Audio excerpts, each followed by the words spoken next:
Assalamualaikum warahmatullahi wabarakatuh. Waalaikumsalam warahmatullahi wabarakatuh.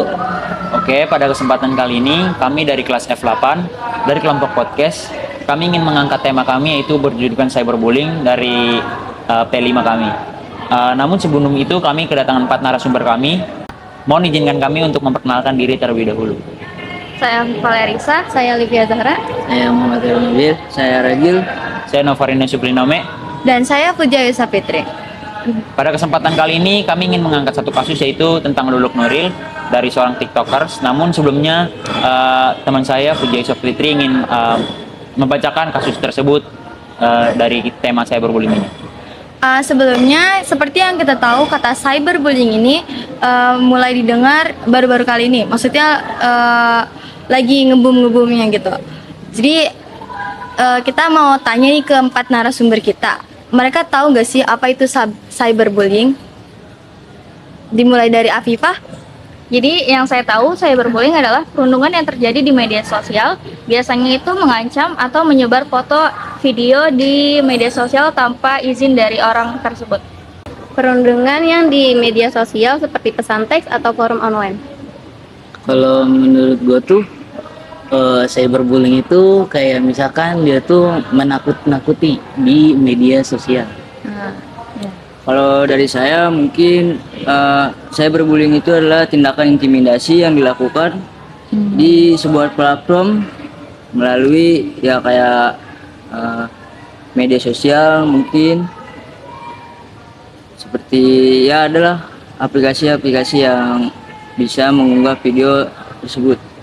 Nah, jadi kesimpulannya dari jawaban keempat narasumber kita, cyberbullying itu suatu bentuk perundungan yang terjadi di media sosial.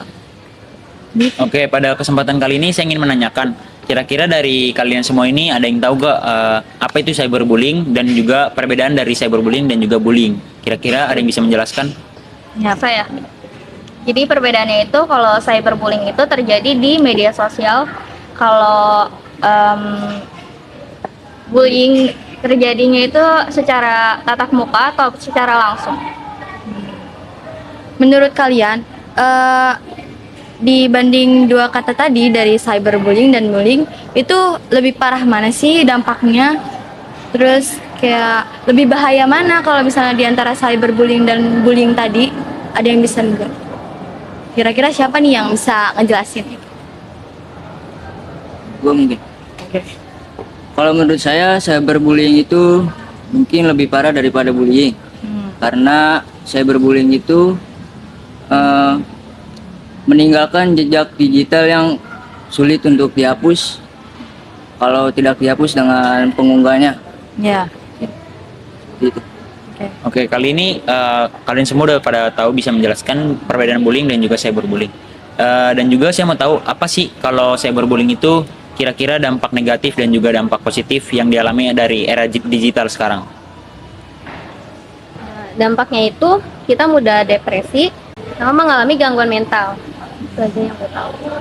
Oke, dari cyberbullying tersebut kira-kira apakah ada kaitannya dengan era digital sekarang yang semakin canggih, dari contohnya penyalahgunaan ponsel atau apa?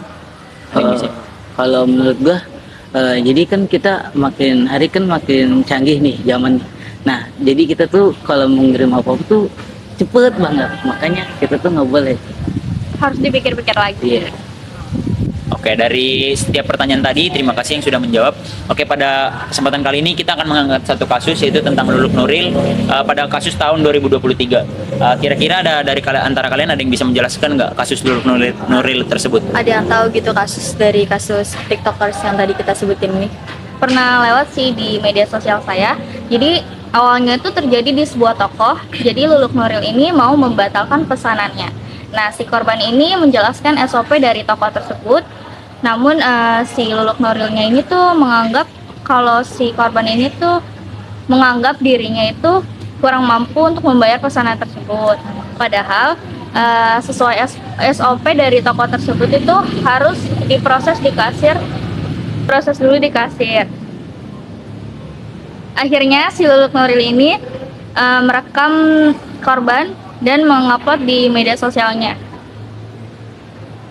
Oke, dari kasus tadi, kira-kira saya mau menanyakan lagi, apakah dampak yang dialami oleh kasir tersebut dari keadaan cyberbullying yang dialami oleh kasir tersebut? Apakah ada yang bisa menjelaskan? Contohnya kayak dampak gangguan mental Ya, atau apa dampak yang didapat yang didapatkan si oleh mahasiswi tersebut. Mungkin saya sedikit menambahkan, menurut saya dampak yang terjadi kepada siswi tersebut yang menjadi kasir di pasar swalayan tersebut, dia itu menjadi rasa kurang percaya diri, terus malu, dan dia juga meminta untuk dipindahkan ke bagian paling belakang karena dia memiliki rasa tidak percaya diri untuk bertemu dengan pelayan-pelayan lainnya. Dari jawaban narasumber dan dari info yang saya dapatkan, jadi mahasiswi ini mengalami rasa trauma. Dia tidak mau mendapat bagian kasir lagi hingga akhirnya dia minta saat PKL tersebut dipindahkan ke bagian belakang supaya dia tidak bertemu dengan orang-orang juga. Dan terus selain trauma, siswa ini juga memiliki rasa takut, terus kurang percaya diri gitu. Oke, dari pertanyaan yang tadi, kira-kira saya mau menanyakan lagi, apakah penyebab tersebut memiliki pencegahan yang lebih efektif di era digital sekarang? Kalau menurut saya itu daripada divideoin, mending ditegur daripada kita videoin. Menurut saya situ. Oke, apakah ada lagi yang ingin menambahkan pencegahan dari kasus cyberbullying ini? Mungkin saya. Seharusnya permasalahan tersebut diselesaikan secara baik-baik dan harus dipikir-pikir sebelum mengupload video di media sosial karena akan memunculkan banyak pro dan kontra. Oke, dari kasus cyberbullying tadi, kita ini bisa menyimpulkan kira-kira cyberbullying ini ternyata lebih berbahaya daripada bullying. Saya ingin menanyakan sekali lagi, pertanyaan terakhir, apa ujung dari akhir cerita mereka dari antara kasus Luluk Nuril dan juga kasir tersebut, mahasiswa tersebut?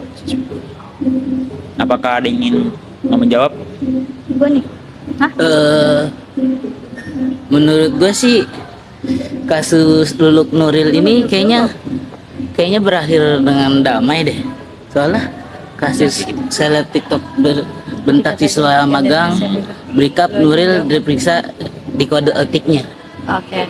Menurut saya penjelasan dari kasus ini setelah videonya viral dan menjadi banyak perbincangan di media sosial, akhirnya Polres Probolinggo meminta Luluk Nuril untuk membuat video permintaan maaf dan menghapus video cyberbullying yang tadi. Oke, dari setiap pertanyaan tadi, saya ingin memohon maaf bila apa ada kesalahan. Hanya itu saja yang kami dapat simpulkan dan juga kami berikan pertanyaan. Kurang lebihnya mohon maaf. Assalamualaikum warahmatullahi wabarakatuh. Terima kasih semua.